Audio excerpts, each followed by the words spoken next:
You know, it's the big question for every single beekeeper, isn't it? How do you tackle mites with a treatment that actually gets the job done but doesn't break the bank? It feels like a constant battle, but luckily, there's a really solid answer that a lot of us rely on. And yeah, that answer is oxalic acid. So what is it? Put simply, it's an organic acid that dissolves in water. For beekeepers, it's become this go-to, low-cost weapon.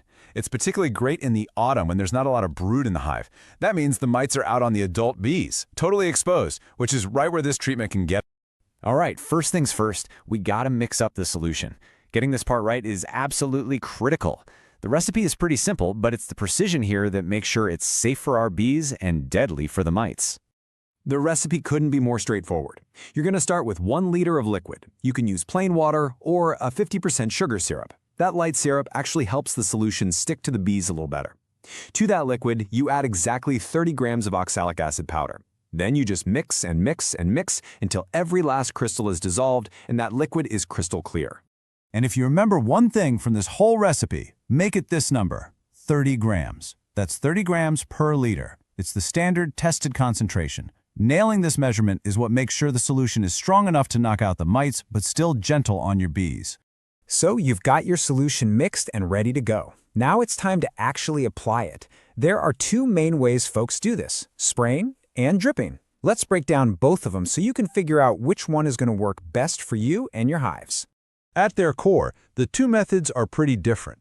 With spraying, you're literally applying a fine mist right onto the bees, frame by frame. With dripping, you're trickling the solution down into the gaps between the frames, letting gravity do the work to reach the bees clustered down below. For the spraying method, a simple little hand sprayer is all you need. The goal here is just to cover the bees on each frame with a very light mist. The golden rule here is, do not drench them. Seriously, a fine coating is all you need. This technique works really well for smaller colonies or nukes where you're probably going to be handling each frame anyway. Now, if you're looking for something that's a bit faster and more efficient, the dripping method might be your new best friend. You can use a big syringe or even just a jar with some holes poked in the lid. You just trickle the solution right down into the bee space between the frames. It is a super fast way to treat a colony that's all clustered up. But that same warning applies, moderation is key. Don't go crazy and drench your bees. So, what's the catch? Let's talk trade-offs.